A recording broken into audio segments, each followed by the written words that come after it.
It is Sactown Sports. Welcome back. I'm Brian Noe. He's Chris Watkins. Pleased to welcome in Michael Lombardi, former GM. He has a new book, Football Done Right, setting the record straight on coaches, players, and the history of the NFL.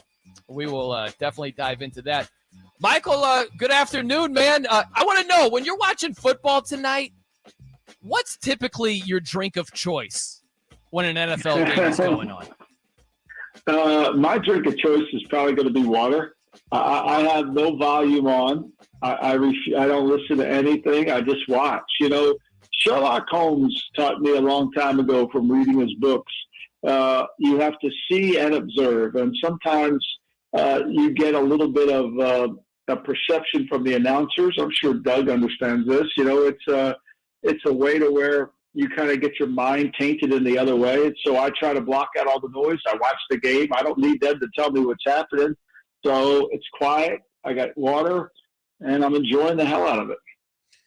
Michael, with Kelce out tonight, or seemingly out tonight, to me it really is going to highlight the Chiefs' kind of lack of quality at wide receiver. How concerned are you this season for that lack of quality that the Chiefs have?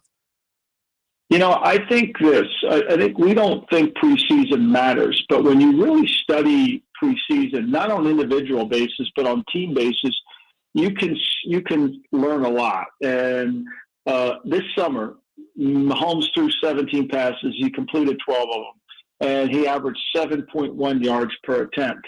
Last year, and Kelce didn't play at all. Last year in the preseason, Kelce had 3 catches.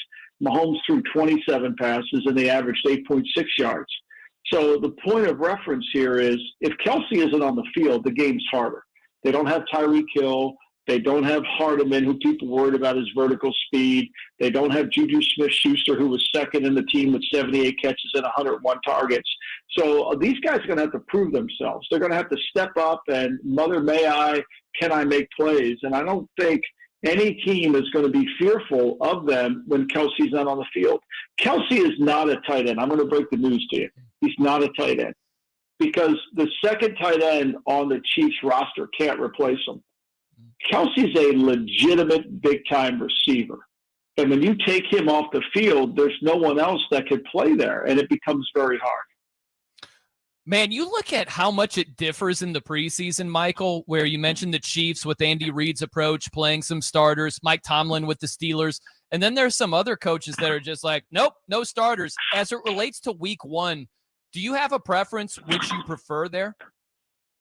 I'm from the school of, look, football's a sport that requires contact. You know, it's a physical sport. Vince Lombardi once said football, dancing's a contact sport. Football's a physical sport, right? And so you gotta be practice physicality. And it's no different than a boxer, right? Do you think any boxer's going to win a match if he doesn't spar before it?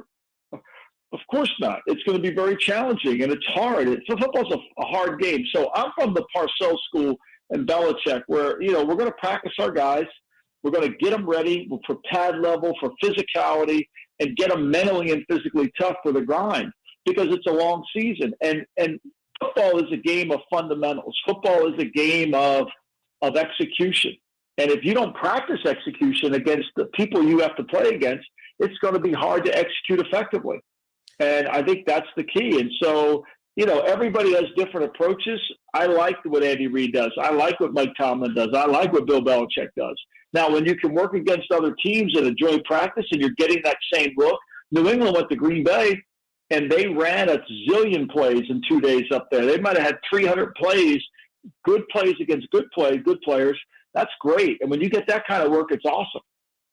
Now that the Bosa deal is done for San Francisco, do you think that any of the training camp drama or all the noise that has happened, do you think any of that will impact what we actually see on the field?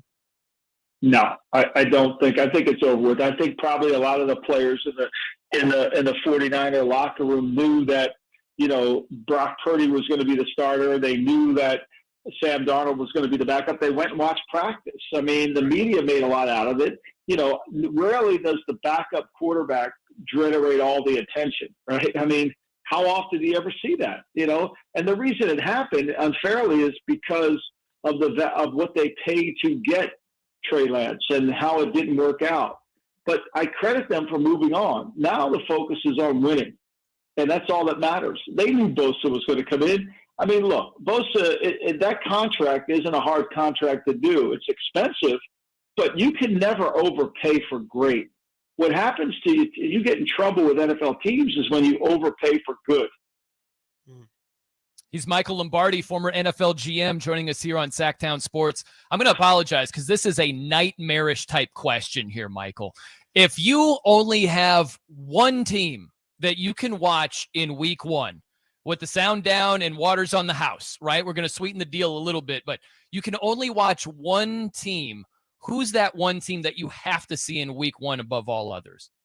Well, it's an easy answer for me. I have two sons. Both of them work for the Las Vegas Raiders. One's the offensive coordinator. The other one's the assistant receiver coach. So I'm watching the Raider game without a doubt because my blood, and I'm rooting for them fully. I won't be objective. I'll admit that. But if you took that out of it, if you took that away and you said, what team are you most fascinated with seeing in terms of how they play and how if they've improved or what they look like, I would watch Green Bay because I want to see what they're going to look like after Aaron Rodgers has left. I want to see Jordan Love. I think they're really good on defense, and I think they have a really good team. And if Jordan Love plays good, I think they can be a playoff type team. You mentioned both your sons on the Raiders staff on the offensive side as well. What do you expect realistically from that Raiders offense this year with Jimmy G now under center? I mean, look, I think the Raiders offense was really good last year. I think when you watched them play, and this isn't because my son was there, I think they were in. How many games were they in that they couldn't close it down? I mean, they moved the football. Other than the Jacksonville game, they moved the football. The New Orleans game, they moved the football. I think, to me, they got to find a way to win close games. Statistically on his career, it was Derek Carr's worst year. And maybe that was because it was a completely new system. It wasn't the West Coast. It was Josh McDaniels. But they will move the football. They've got a great running back in Josh Jacobs. They've got they have one of the best receivers in football at Adams. They've got Jacoby Myers.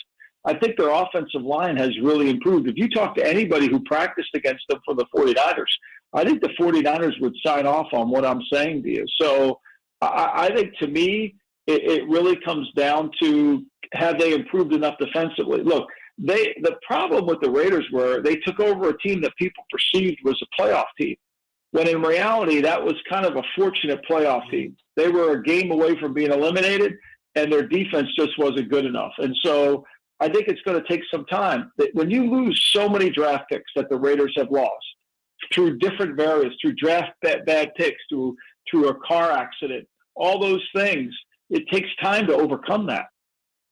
No, there's no doubt about that. How about this new book, Michael, Football Done Right, Setting the Record Straight on Coaches, Players, and History of the NFL.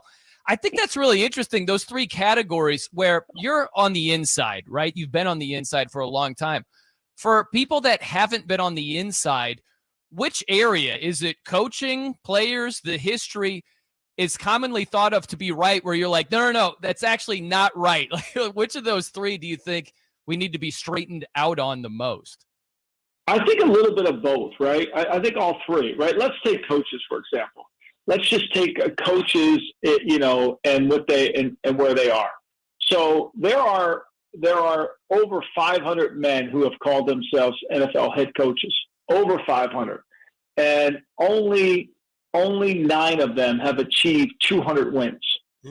Only 9 out of over 500, correct?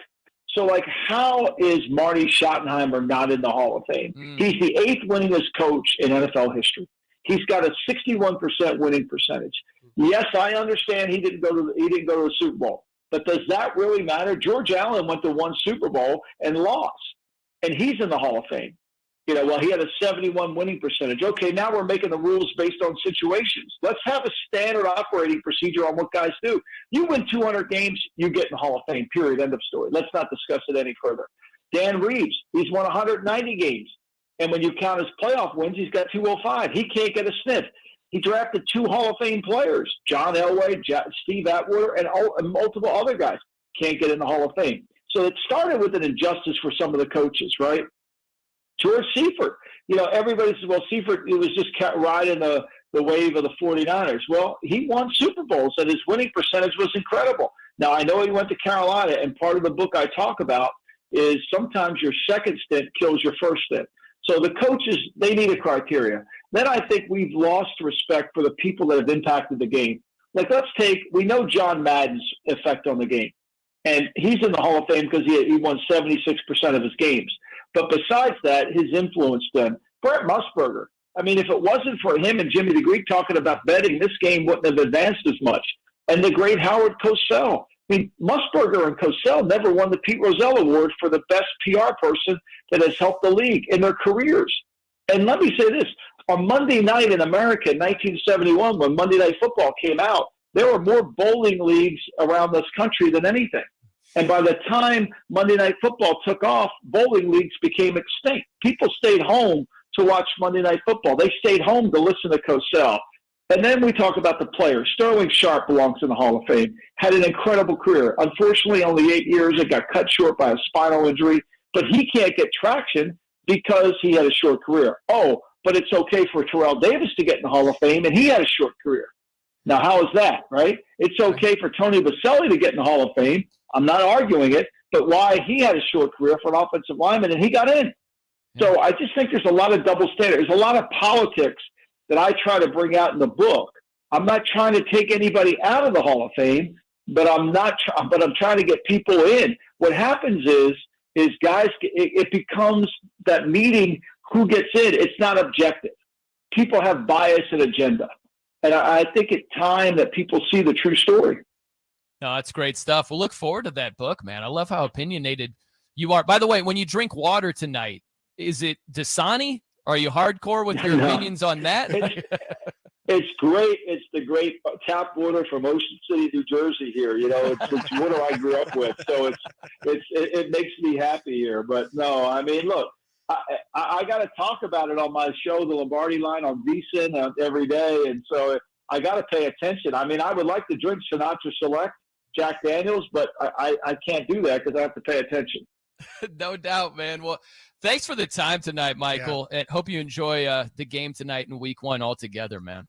No, thank you for having me. I really appreciate it. Thank you so much. Anytime. Appreciate it. Awesome. Good stuff. There he is, Michael Lombardi, former GM in the NFL. New book, Football Done Right, setting the record straight on coaches, players, and history of the NFL. Great stuff right there. All right, coming up next, we'll get Chris's thoughts on water. All right? Does he have a yes, I've got a lot of takes. That's right. And then the 3 least interesting quarterback subjects. We'll get to that as